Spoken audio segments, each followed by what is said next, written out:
This is an article by Radley Balko on Huffington Post, and it's about SWAT teams raiding an organic farm. This is a small organic farm in Arlington, Texas, and it was the target of a huge police raid last week, and it included aerial surveillance via helicopter, a SWAT raid, a 10-hour search, and members of the local police showed up and they had a search warrant for some marijuana plants, okay?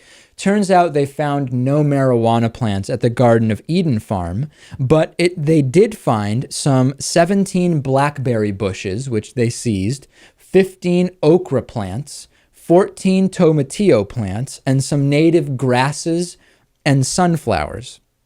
The problem seems to be, Lewis, that they had some code violations.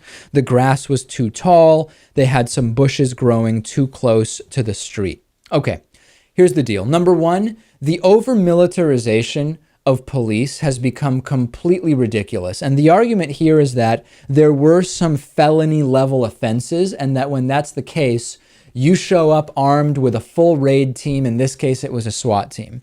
But number two is, the cover reason, the reason originally cited to do the raid, which is they thought that there was marijuana there, even if that were true, it is completely absurd that today in America, that warrants a SWAT team with helicopters and a 10-hour raid. It is disgusting and pathetic, Lewis.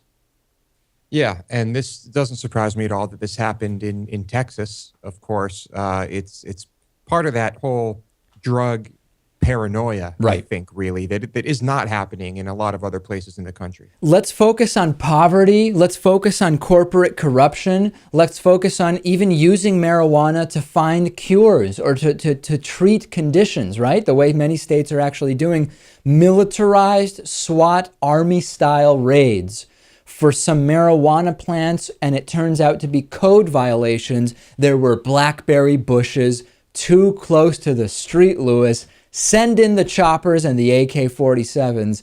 It's absurd. And we're trying to get Radley Balko, the author of that article, who was a guest on this show years ago, to join us to talk more about this. And we've talked to Dennis Campbell about over-militarization of police forces. Let's take a break. Next, we'll talk to John Guandolo, former FBI agent who claims CIA Director John Brennan is a Muslim. What evidence does he have?